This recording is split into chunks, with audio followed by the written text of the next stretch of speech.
அன்பர்களே, இன்று திருக்களம்பூர் கொடியேறி அம்மன் திருக்கோவிலுக்கு செல்கிறோம். வெள்ளிக்கிழமை இல்லையா? பௌர்ணமி நாளிலும் இந்த ஆலயம் சிறப்பாக இருக்கும். பொன்னமராவதியிலிருந்து சிங்கமுனரி செல்லும் சாலையில் 10 கிலோமீட்டர் தொலைவில் திருக்களம்பூரில் இந்த கோவில் அமைந்துள்ளது. இந்த ஊரின் கண்கண்ட காவல் தெய்வம்தான் கொடியேறி அம்மன். 400 வருடங்களுக்கு முன்பு பெரும் ஏரி மழைக்காலங்களில் நீரால் நிரம்பி வழியும். ஏரியின் மடையை காக்க சில குடும்பங்களை நியமித்து அங்கே வைத்திருந்தார்கள். ஒரு முறை ஏரி நிரம்பி கரைகள் உடைப்பெடுக்கும் நிலை. ஏரியை காப்போர் செய்வதறியாது திகைத்தார்கள். அப்போது ஏரியில் மிதந்து வந்த கொடியில் சிறிய பெண் ஒருத்தி தெய்வ கலையோடு பட்டுடுத்தி கரையேறி நின்றாள். கரையில் இருந்தோர் அந்த பெண்ணை எங்கிருந்து வருவதாக விசாரித்தனர். உடனே அந்த பெண், ஏரியை காக்க வந்துள்ளேன், ஊருக்குள் சென்று மக்களை அழைத்து வாருங்கள் என்று கூறினார். ஊர் மக்கள் விடிந்ததும் ஏரிக்கரைக்கு சென்றனர். அங்கே தெய்வ பெண்ணை வந்தவள் கருங்கல்லாக மாறியிருந்ததை கண்டனர்.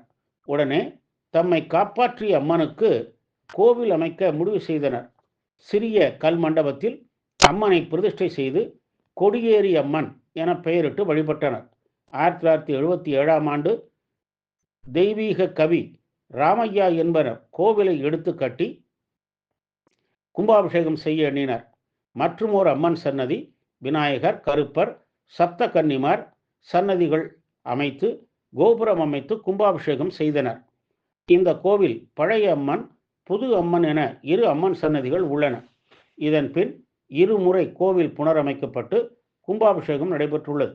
1979 முதல் சித்ரா பௌர்ணமி ஒட்டி வரும் ஞாயிற்றுக்கிழமையில் பூச்சொரிதல் நடைபெறும். 15 கிராமங்களை சார்ந்தவர்கள் முதல் நாள் காப்பு கட்டி பூக்களை சுமந்து வருகிறார்கள்.